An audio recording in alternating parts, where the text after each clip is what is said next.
Okay, back. I'm going to show you some very simple forces that you can do. Okay, and I'm going to start off by using the hofzinser force. Okay, the hofzinser force. All you have to do. Let's say you want to force the king of spades. Okay, all you have to do is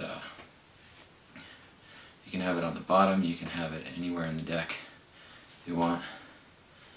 And actually, I'm going to start off by showing this is John Bannon force. Okay, so what happens is you show the bottom card.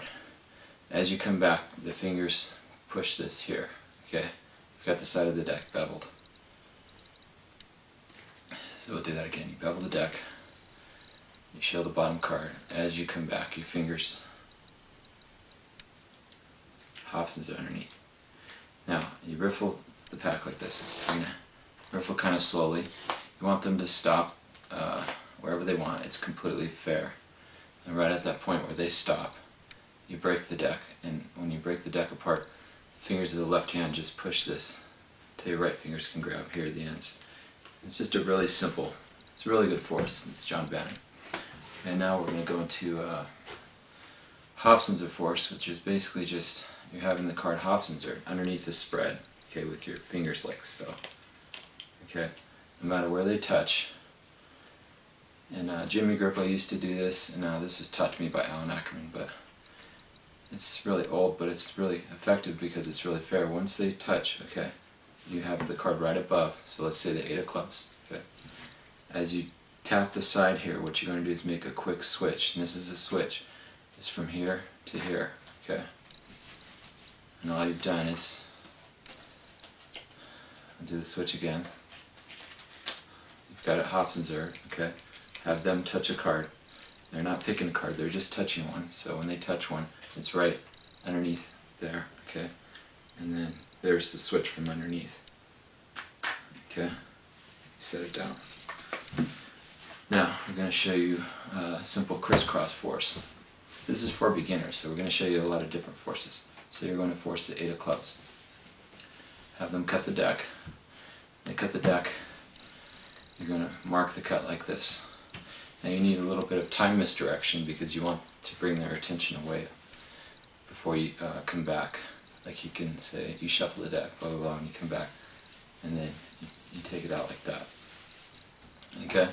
Simple. Now, we're going to do the Al Smith subtle force, okay? And some of these things can be used for outs for the classic force. I'll show you as you go. Now let's say, for example, you want to force the 8 of clubs, okay? You can just glimpse, as you riffle, get a break, and you can just make a glimpse here.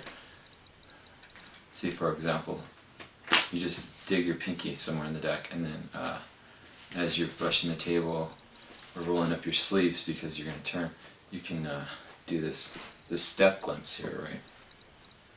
So you don't have to cut the deck or anything like that. You can just see where you're at.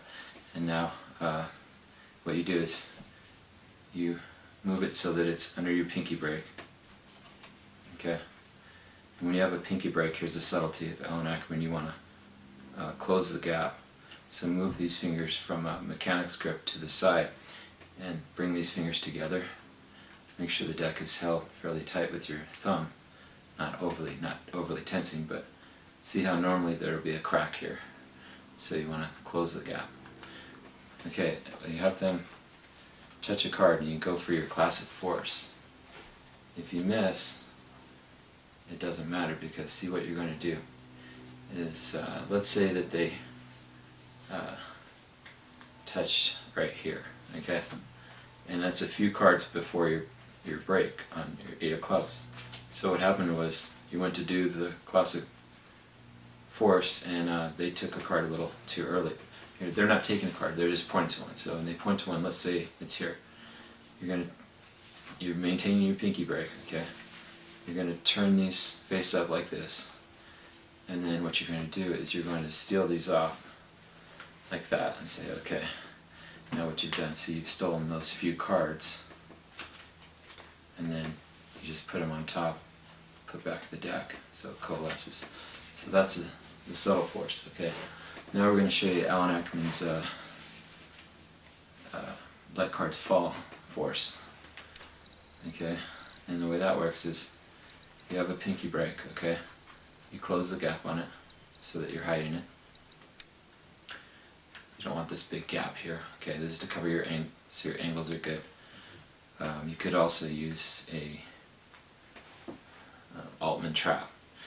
But for this, what you want to do is use a pinky break, because what happens is when you're letting cards fall, okay, now as you let some cards fall, it doesn't really matter if they fall face up, because what you're going to do is you're going to force the 8 of clubs, okay, you're going to start to let cards fall, okay, you have them say stop. When they say stop, you just automatically release pressure on your pinky break, and all those cards will fall. Let's do that again. It's just a really simple force. It's good to have a lot of good forces in your repertoire. So we'll do that again, okay? You're going to force the 8 of clubs. You start to thumb off some cards, then you just let some cards fall and you say stop. So you want to time it so when you see their lips move, you drop from the break. We'll do it again, okay? Just cards are dropping, say stop, and you time it so that it's right there. Okay, the next force is double cut to the table force, okay? Have a pinky break on your force card, say the 8 of clubs in this example. Cut some packets off. As you're cutting, I want you to say stop whenever you want. And then you time it right when you see their lips move, you take right from your pinky break. Okay, so that will look like this. You go say stop, and they said stop. You time it right there. It's a simple force. There's so many things you can do. Okay, the next force is going to be drop force from thumb count. So again, here's your 8 of clubs. Get a pinky break on it by buckling here. Transfer the pinky break to your thumb. Thumb break, your right hand. You're holding the deck in middle grip. You're going to count the cards off. Now, after you get a few cards, just ask the spectator to say, I want you to say stop whenever you want. Okay, let's say they said stop right there. They said stop. Now you say, if I would have gone one card further, it would have been 5 of diamonds, but you stopped me here. So all you're doing is you're simply doing the thumb drop from the thumb break. Okay? So you just thumb over cards. As soon as they say stop, you stop. Now as you take one more card, see from an exposed angle, you just drop from the thumb. Okay, really, really simple. But these forces, it's good to have a lot of good forces in your repertoire because